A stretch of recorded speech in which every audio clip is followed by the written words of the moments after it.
for the kind attention of the passengers. Train number 12821 up Shalimar Puri Dhawali Superfast Express is arriving on platform number 1. 15 June প্রচণ্ড গরমে Santragachi rail স্টেশনের 1 নম্বর প্ল্যাটফর্মে দাঁড়িয়ে আছি। আমরা কয়েকজন গ্রুপ ট্যুরে যাব উড়িষ্যার বাগদা ও দুবলাগড়ি। যখন প্রোগ্রামটা করা হয় তখন ভেবেছিলাম বর্ষা এসে যাবে, বৃষ্টি হবে, গরমটা অনেক কমে যাবে, কিন্তু বাস্তবে তা হলো না। অগত্যা এই 37-38 ডিগ্রি সেন্টিগ্রেডের মধ্যেই ঘাম মুছতে মুছতে বেরিয়ে পড়েছি। সাঁতরাগাছি থেকে ধৌলি এক্সপ্রেসে যাব বালাসোর স্টেশনে।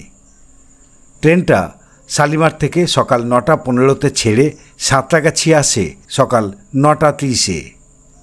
এরপর খড়গপুর, বেলদা, দাঁতন, জলেশ্বর, বস্তা হয়ে বালাসর এসে পৌঁছায় বেলা 12:46। এই রুটে এখন যা ট্রেন চলাচলের ছিঁড়ি, তাতে ট্রেনটা কখন পৌঁছাবে এটা বলা খুবই মুশকিল। পুরীপ্রিয় বাঙালির কাছে এই ট্রেন অতীব পরিচিত একটি ট্রেন, কারণ ট্রেনটা পুরী পর্যন্তই যায়। ট্রেনের ভিতর ফাঁকাই আছে, সবাই তো আর আমাদের মতো পাগল নয় যে এই গরমে বেড়াতে যাবে, তাও আবার 2S কোচে।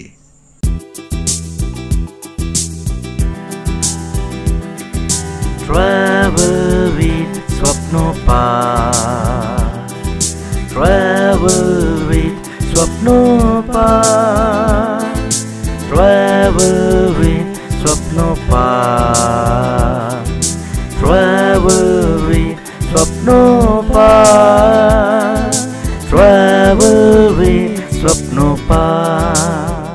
যাই হোক, ঘাম মুছতে মুছতে রুমাল ভিজলেও উৎসাহে কোনো ভাটা পড়েনি। হই হই করতে করতে অল্প কিছু লেটে পৌঁছে গেলাম বালাসোরে। বালাসোরে স্টেশনের বাইরে এসে দেখি আমাদের গাড়ি আমাদের অপেক্ষায় দাঁড়িয়ে আছে। স্টেশন থেকে ঘণ্টাখানেকের রাস্তা দুবলাগুড়ি বিচ। সেখানে আমরা গ্যালাক্সি নেচার ক্যাম্পে থাকব। বুকিংয়ের সময়ই গাড়ির কথা বলা ছিল, তাই ক্যাম্প থেকেই গাড়ি পাঠিয়ে দিয়েছে স্টেশনে। স্টেশন থেকে বেরিয়ে গাড়িতে উঠে আমরা এবার হই হই করতে করতে চললাম দুবলাগড়ির উদ্দেশ্যে।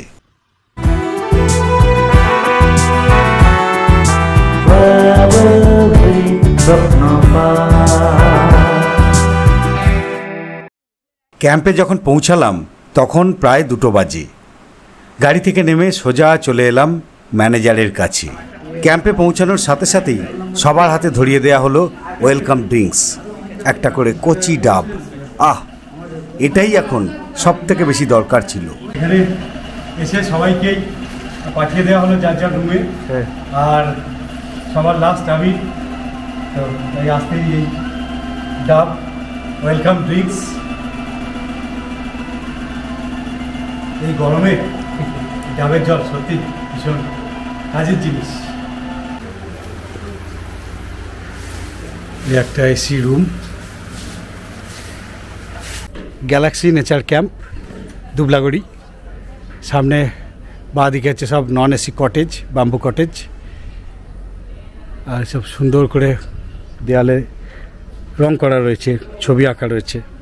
অন্যান্য ক্যাম্পের মতো এখানেও থাকা খাওয়া মিলে মাথাপিছু খরচ ধার্য করা হয়। সামনে একটা পুকুর। গ্যালাক্সি নেচার ক্যাম্পে আপনি এসি ডিলাক্স রুম যেমন পাবেন, তেমনি non AC deluxe room, bamboo cottage, dome tent, family tent সব কিছুই পাবেন। কী ধরনের অ্যাকোমোডেশন নিচ্ছেন তার উপর নির্ভর করছে মাথাপিছু খরচ। আর এই হচ্ছে আমার রুম, একটা বড় দেখে, যেহেতু ফ্যামিলি আছি তাই একটা বড় দেখে বেড দিয়েছে। এতে 3-5 জন শুয়ে পড়তে পারবে, যা দেখতে পাচ্ছি। একটা বেসিন রয়েছে, আয়না, আর এই হচ্ছে বাথরুম।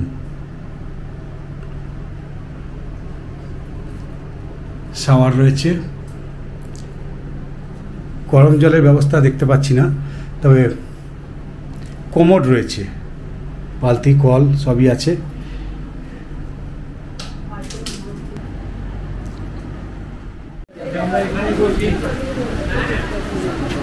যতটুকু খেতে পারেন খান। স্নান সেরে চলে এসেছি ডাইনিং হলে। দলের অনেকেই খেতে বসে গেছে দেখতে পাচ্ছি। আমরাও সপরিবারে একটা টেবিলে খেতে বসলাম।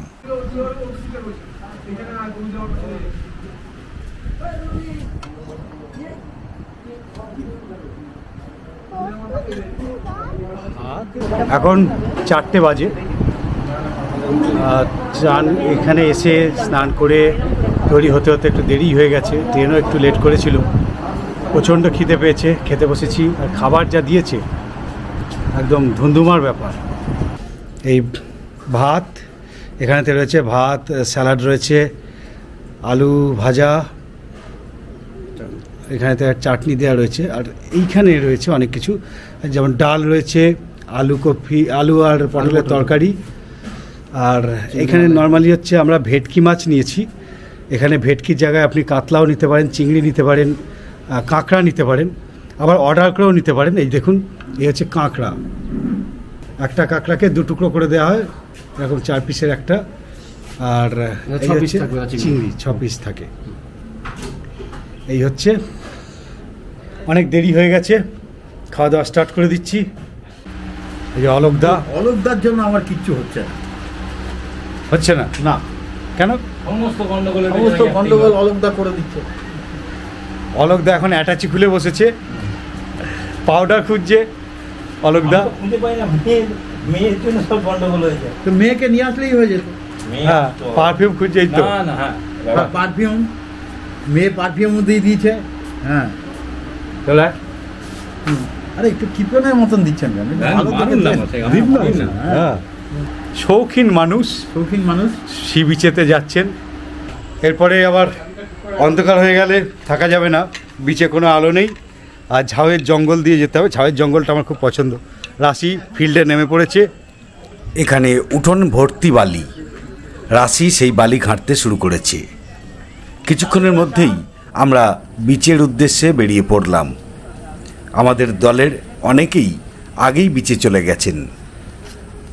চিকেন বারবিকিউ হবে, তার তোড়জোড় চলছে।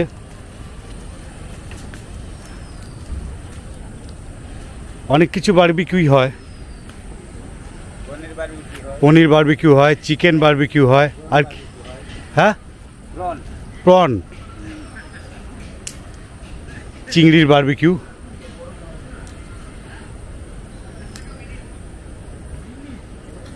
আর এসব হচ্ছে কাজু বাদামের গাছ।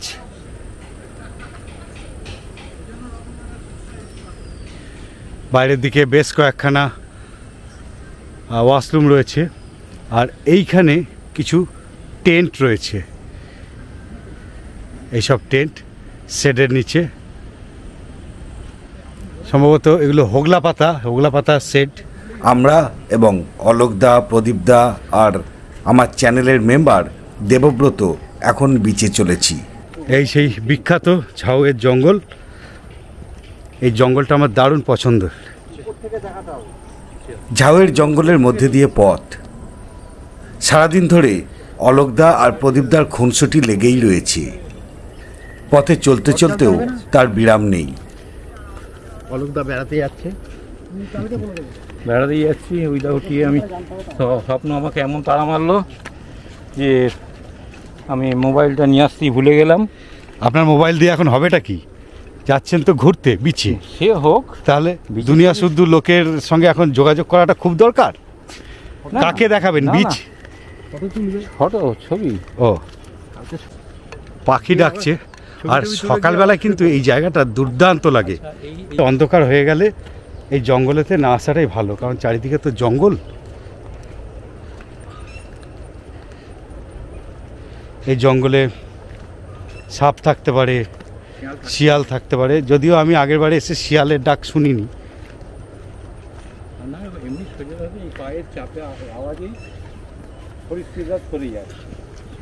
দারুণ দারুণ শোনা যাচ্ছে সমুদ্রের আওয়াজ। 300 মিটার মতো এই জঙ্গলের মধ্যে দিয়ে যেতে হয়। আর সমুদ্রের থেকেও আমার কাছে এই ঝাউয়ের জঙ্গলটা অনেক বেশি আকর্ষণীয়। বলছি কেমন এই জঙ্গলটা কীরকম লাগছে? অসাধারণ।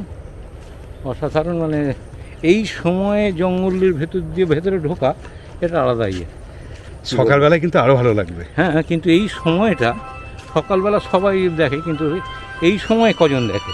তাই তো, এই গধূলিও নয়, গধূলির একটু আগে সন্ধ্যা। সুন্দর দারুণ হাওয়া দিচ্ছে।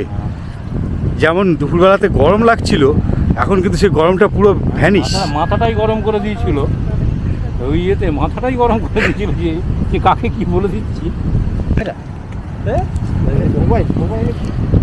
বিচের উপর বাইক রাইডিং চলছে, যেটা আমি একদমই পছন্দ করি না। বিচের উপর এর আগেও আমি দুবলাগড়ি এসেছি। এই ঝাউয়ের জঙ্গল আর নিরিবিলি বিচের জন্যই বারবার এখানে আসা যায়। অন্তত দীঘার থেকে তো অনেক ভালো। আমার তো খুবই ভালো লাগে এই জায়গাটা। বিচে এসে আমার ছেলে মেয়ে রূপ ও রাশি দুজনেই আনন্দে আত্মহারা। দুজনেই জলে নেমে হুটোপুটি শুরু করে দিয়েছে। সন্ধ্যায় দুজনেই জামা কাপড় ভিজিয়ে ফেলেছে, তা ভেজাক। এভাবেই প্রকৃতির সঙ্গে ওরা একাত্ম হতে শিখুক। এখানে প্রকৃতিটা অনেক বেশি রয়েছে, ওখানে একটু কংক্রিটটা বেশি রয়েছে। এখানে প্রকৃতিটা বেশি, মানে প্রকৃতি। আমার একটা ইয়ে মনে পড়ে যাচ্ছে, আমি কোভালামে যখন গিয়েছিলাম, কোভালামের সাথে অনেকটা সাদৃশ্য আছে, কিন্তু কোভালামের পাহাড়টা ডেপটা ইয়ে হবে, মানে এই যেমন ফ্ল্যাট। আপনি এটার উপর দিয়ে ট্রেক করে গেছেন? হ্যাঁ, 3 বার কোস্টাল ট্রেক। হ্যাঁ, 3 বার কোথায় কোথায়? ওই চাঁদপুর থেকে দীঘা একই রুটে 3 বার? হ্যাঁ। ছবি উঠেছে না, 35 সেকেন্ডে তুলেছি ভিডিওটা। তিনজনের ইয়ে সন্ধে হয়ে আসছে, আর এই যে 3 জন, এই আর একজন জলে নামার জন্য উঠে পড়ে নেমে পড়েছে, উঠে পড়ে লেগেছে জলে নামার জন্য।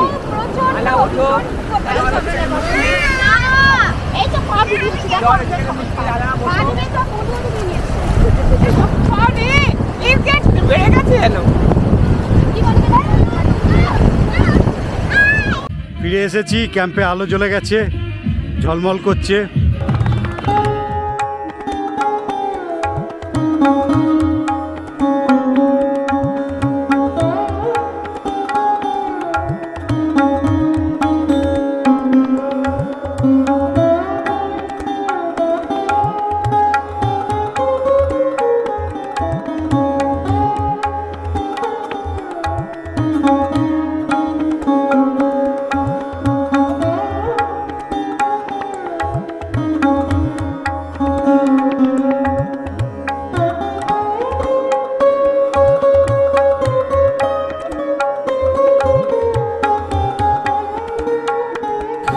পুকুরের ধারেও সব আলো দিয়ে সাজানো।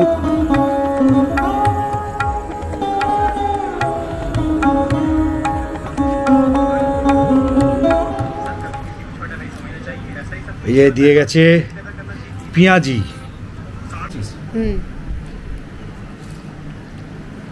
গরম গরম হেভি, সঙ্গে আছে চা, এলাচ দেওয়া চা, আর চিকেন বারবিকিউ হচ্ছে। আর খবর পেয়ে গেছি, চলুন দেখি। বাইরে যখন চিকেন বারবিকিউ হচ্ছে, তখন আমাদেরই একজনের রুমে বসেছে কচি কাঁচাদের জমজমাট আসর। তাদের চেয়া ভ্যা সামলাতে মায়েদেরও অগত্যা থাকতে হয়েছে সেখানে।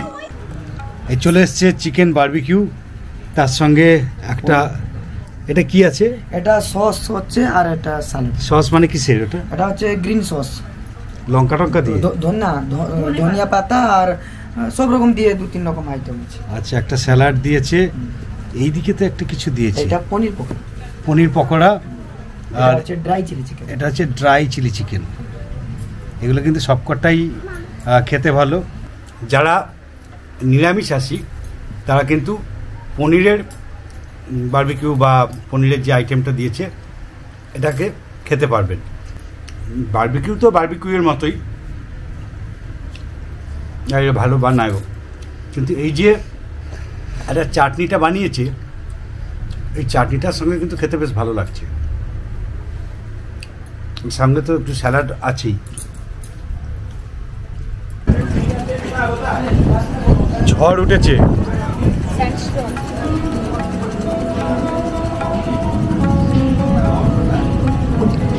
ইলশেগুড়ি বৃষ্টির ফোঁটা মুখে এসে লাগছে।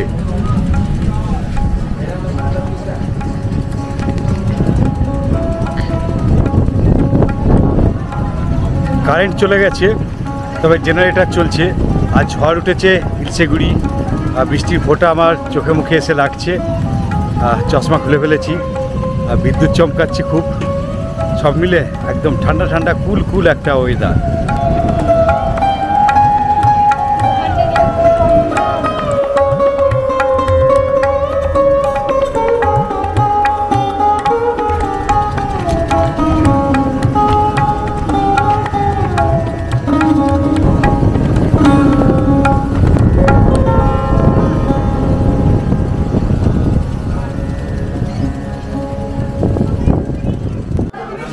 সাড়ে 10টা বাজে, কিছু খাওয়া দাওয়া করতে হবে। খেতে বসেছি, খিদে অবশ্য পাইনি, পাবে কি করে? অত মাংস খেলে আর রাতে খিদে পাওয়া যায়? পায়। বসেছি, তবু অল্প স্বল্প কিছু খাবো। রুটি, চিকেন, এখানে ভাত রুটি দুটোই পাওয়া যায়। আর নিরামিষ যদি খায় কেউ, তার জন্য পনির আছে, আর ডিম আছে। যারা আমিষ খায় তাদের জন্য চিকেন, যদি না খায় তার জন্য ডিম। নানান রকম ব্যবস্থাই আছে, সুতরাং অসুবিধে কিছু নেই খাওয়া নিয়ে। অন্তত আলু ভাজা দিয়েছি, মাংসের ঝোল দিয়ে দিয়েছে, মুরগির মাংস, আর রুটি ভাত, একটু ভাত নিয়েছি, একটা রুটি নিয়েছি, মিলিয়ে মিশিয়ে খাবো। আর যেটা ব্যাপার হচ্ছে যে ডালও ছিল, ডালটা আর নিলাম না, মাংসের ঝোল দিয়ে ভাত মেখে খেয়ে নেবো। রুটি আছে একটা, এত তাও এটা খেতে পারবো কিনা সন্দেহ আছে। ঠিক আছে, খেতে আরম্ভ করি। আজকের দিন তো শেষ হলো। পরদিন ভোরে আবার বিচে গিয়েছিলাম। তারপর হান্ডিভাষা নদীতে লঞ্চে করে গিয়েছিলাম মোহনায়। সেখান থেকে ফিরে প্রাতরাশ করে চলে গেছিলাম বাগদা বিচে। সেসব আপনাদের পরবর্তী পর্বে দেখাবো। এই পর্ব আপনাদের কেমন লাগলো জানাবেন। ভালো লাগলে অবশ্যই একটা লাইক দেবেন। চ্যানেলটা যদি আপনার সাবস্ক্রাইব না করা থাকে, তাহলে এমন ভ্রমণমূলক আরও ভিডিও দেখার জন্য চ্যানেলটা এখনই সাবস্ক্রাইব করে রাখুন। আপনারা ভিডিওগুলি দেখতে থাকুন, সঙ্গে থাকুন, এই আবেদন রইল। ভালো থাকবেন, ধন্যবাদ।